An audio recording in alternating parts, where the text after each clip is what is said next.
예, 안녕하세요. 샘스킨 성형외과 전문의 홍경입니다.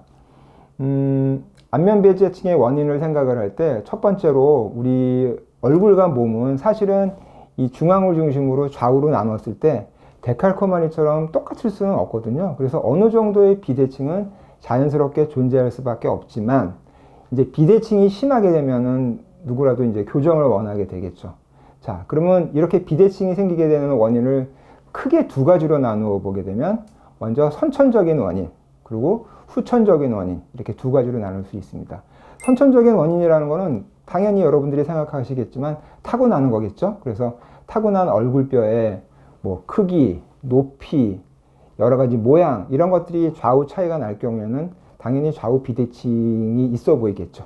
그리고 이제 거기에 덧붙여 가지고 치아의 교합이 좀 안 맞는 사람일 경우 교합이 안 맞다 보니까 점점 이를 쓰는 게 이제 어색해지게 되면서 얼굴이 점점 더 틀어지게 되니까 뼈가 차이 나는 게 더 도드라지게 되는 이런 것들이 다 선천적인 원인에 속한다고 할 수 있습니다.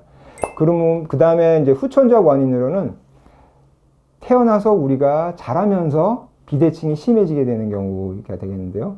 뭐 여러 가지 원인이 있을 수 있겠지만 제일 중요한 거는 이제 생활 습관, 식습관, 뭐 우리의 일반적인 자세 이런 것들이 되겠고요. 그 다음으로 술, 담배, 약물 등의 오남용 이런 것도 문제가 될 수 있습니다. 그리고 또 하나 나이가 먹게 되면서 우리 얼굴은 피부가 처지고 변하게 되는데 그게 좌우 차이가 날 경우에 노화가 차이가 날 경우에도 당연히 비대칭의 원인이 될 수가 있는 거죠.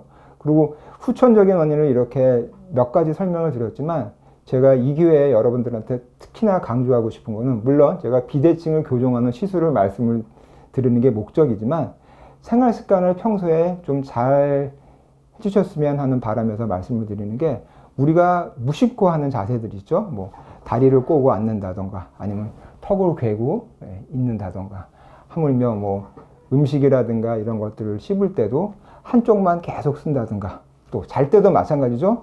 한쪽 옆으로 눕는 게 편해요. 그러면 그 편한 쪽으로만 계속 누워 잔다든가 이런 것들이 우리가 후천적으로 얼굴을 좌우 비대칭을 심하게 하는 큰 원인 중에 하나가 됩니다. 얼마 전에 아주 재미있는 논문을 봤는데요.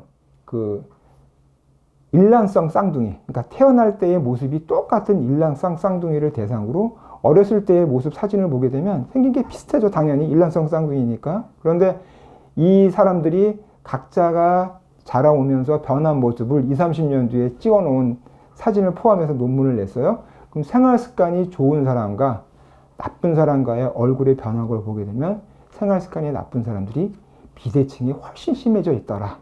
그래서 기본적으로 여러분들이 생활 습관을 좀 좋게 하시기를 부탁드리고 싶고요. 만약에 그렇게 했는데도 후천적으로 비대칭이 좀 있다. 그런 경우에는 충분히 여러 가지 시술로 교정이 가능하니까 일단은 선천적인 원인의 뼈에 의해서 있는 것들은 수술 등 여러 가지 어려운 것들을 해야 되지만 이렇게 후천적인 원인에 의해서 얼굴이 좀 변했을 경우에는 제가 아는 여러 가지 시술로 교정이 가능하니까 이 점을 알아주셨으면 고맙겠습니다.